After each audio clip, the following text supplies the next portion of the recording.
Hello champions, welcome to all of you. Here I am back to teach you again. Okay, जानता हूँ बहुत दिनों बाद आ रहा हूँ, पर हम फिर से रीस्टार्ट करेंगे और बहुत अच्छे से हमारे बोर्ड एग्जाम की प्रिपरेशन करेंगे. ओके, सो आज मैं आपके लिए लेके आया हूँ क्लास 10 मैथ्स का chapter area related to circles from NCERT chapter number 12, है ना. तो एरिया रिलेटेड टू सर्कल्स मतलब क्या समझ में आ रहा है कि सर्कल से रिलेटेड हमको क्या करना है, एरियाज फाइंड आउट करना है. अब सर्कल से रिलेटेड कैसे एरियाज फाइंड आउट करने हैं, बहुत सारी चीजें होती है. सर्कल से रिलेटेड एरिया कैसे फाइंड आउट किया जाता है, तो उसके लिए हमको पता होना चाहिए कि सर्कल में क्या क्या चीजें प्रेजेंट होती हैं. तो सबसे पहले हमको पता है, सबसे पहले हमें पता है कि सर्कल किसको बोलते हैं ना. हम बचपन में पढ़ के आए, 9th क्लास में पढ़ के आए कि सर्कल क्या होता है, और इसके प्रीवियस वाले चैप्टर में भी आप सर्कल के बारे में पढ़े हैं. तो सर्कल क्या होता है, एक ऐसा क्लोज्ड शेप होता है जिसके ना तो साइड्स होते हैं ना ही कॉर्नर्स होते हैं, उसको हम सर्कल बोलते हैं. ये बेसिक डेफिनेशन है सर्कल की, है ना. उसके बाद सर्कल में और क्या क्या चीजें होती हैं, जैसे रेडियस होता है. रेडियस किसको बोलते हैं कि उसके सेंटर पॉइंट से, है ना, सेंटर पॉइंट से अगर हम एक लाइन ड्रॉ करते हैं सर्कल के किसी भी पॉइंट पर, सर्कमफ्रेंस के किसी भी पॉइंट पर, तो उसको हम क्या बोलेंगे, रेडियस बोलेंगे. कहां से ड्रॉ करना है, सेंटर पॉइंट से. फिर उसके बाद आता है डायमीटर. डायमीटर किसको बोलते हैं कि सर्कल के किसी एक पॉइंट से दूसरे पॉइंट पर जब हम एक लाइन ड्रॉ करते हैं और वो कहां से होते हुए पास होता है, सेंटर से होते हुए पास होता है, तो उसको हम क्या बोलते हैं, डायमीटर. फिर आपका आता है कॉर्ड के सेम, अगर सर्कल के एक पॉइंट से दूसरे पॉइंट तक अगर मैं एक लाइन ड्रॉ करता हूं, ये सारी चीजें इनसाइड द सर्कल होती हैं. समझ में आ रहा है बच्चों, ये सारी चीजें जितनी भी चीजें अभी बता रहे हो सारी की सारी क्या होती है, इनसाइड द सर्कल होती है. तो कॉर्ड इसको बोला जाता है कि एक ऐसी लाइन जो कि इनसाइड द सर्कल हम ड्रॉ करते हैं एक पॉइंट से दूसरे पॉइंट तक, बट वो सेंटर से पास होते हुए नहीं जाती है, उसको हम क्या बोलते हैं, कॉर्ड बोलते हैं. Is it clear. तो डायमीटर की एक और डेफिनेशन हो सकती है, the longest chord in the circle is called diameter. अब जैसे डायग्राम में देख रहे हैं, ये लॉन्गेस्ट कॉर्ड है, दिस इज आल्सो कॉर्ड, है ना, पर ये सेंटर से तो पास हो रहा है इसलिए इसका नाम क्या बन गया, डायमीटर बन गया. बस इतना सा डिफरेंस है.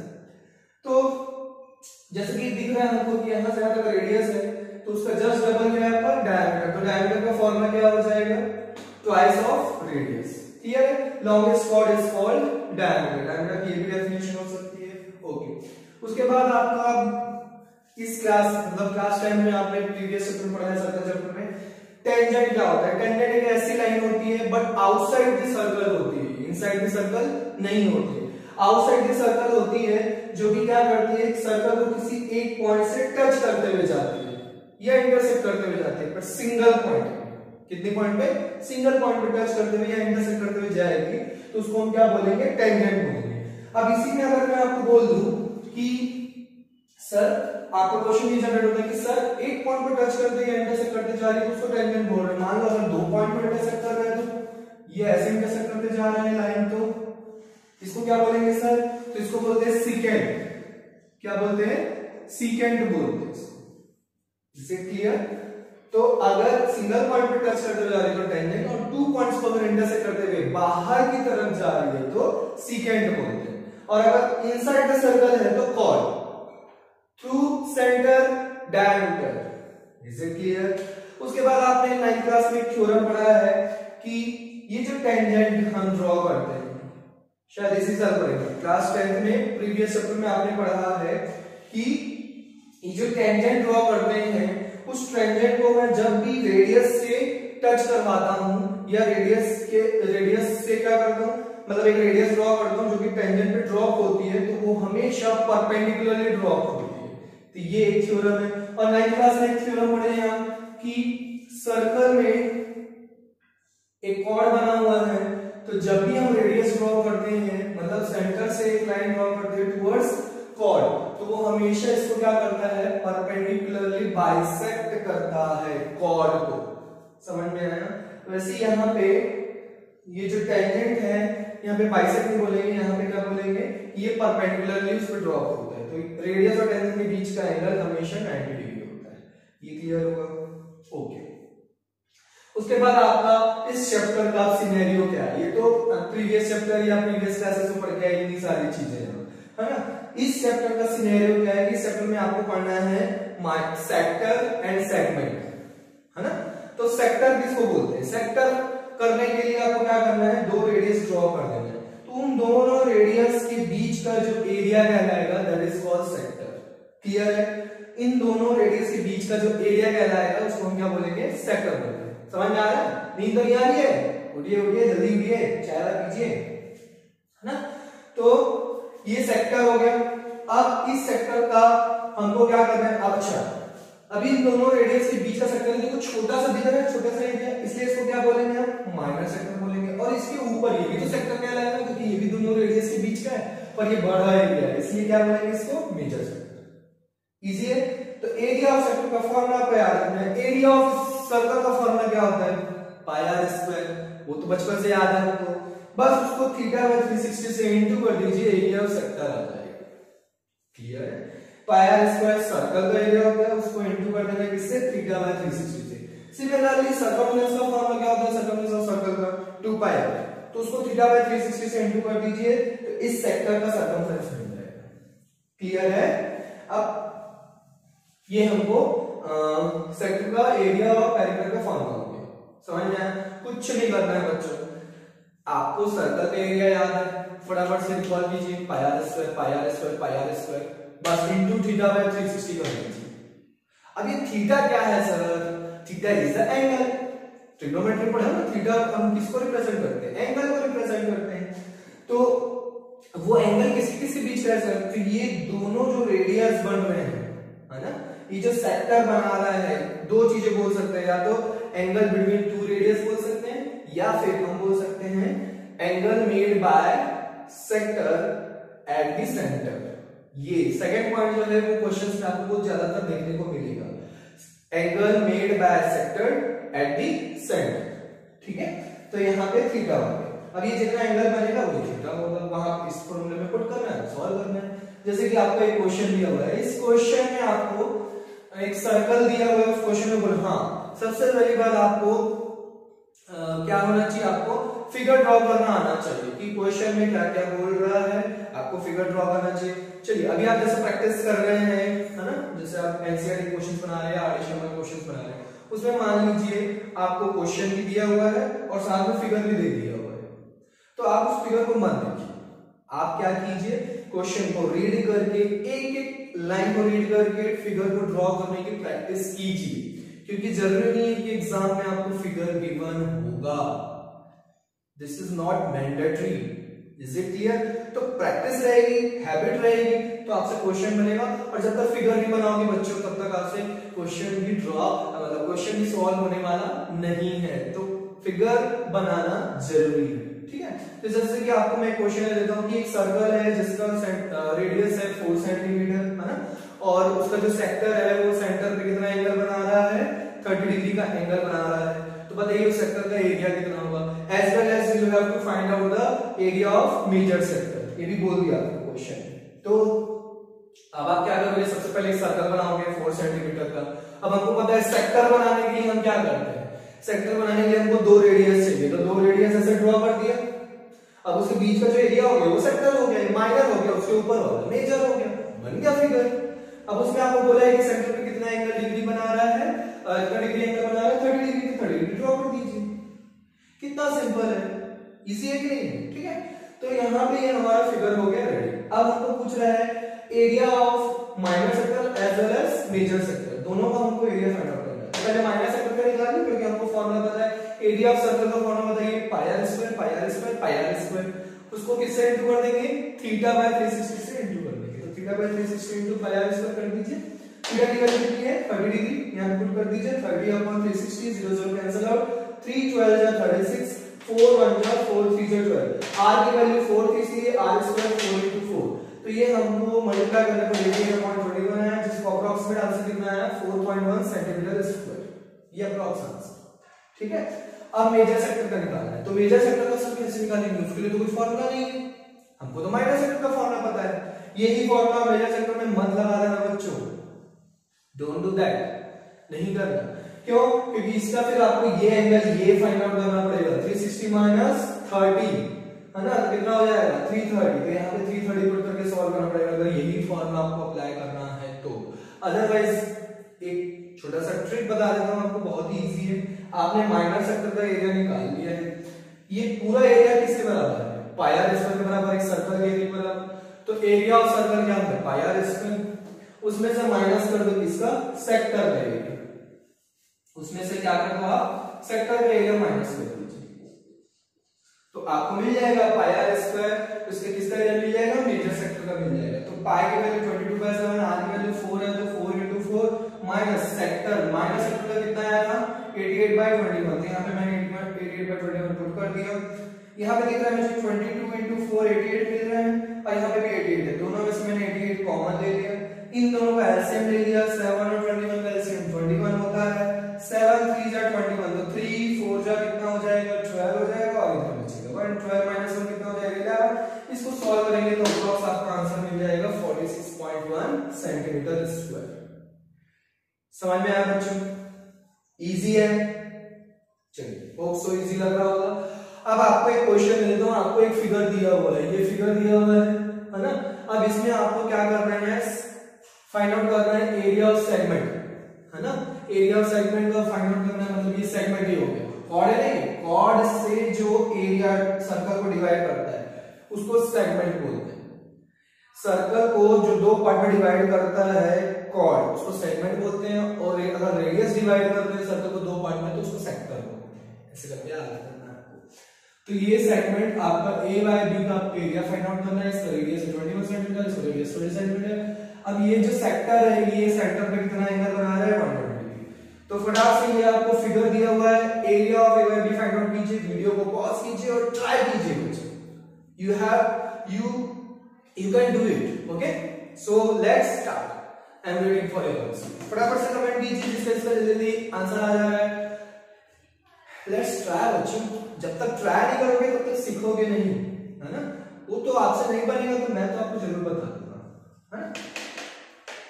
चलो, तो ज्यादा देर हम यहाँ पर रुक नहीं सकते क्योंकि वीडियो बहुत लंबा हो जाएगा। तो आप क्या करना, आप वीडियो को पॉज कर लेना और उसको सॉल्व करने की कोशिश करना है, ट्राई करना बच्चों, आपसे जरूर बनेगा, ठीक है। तो यहाँ पे मैं स्टार्ट करता हूँ।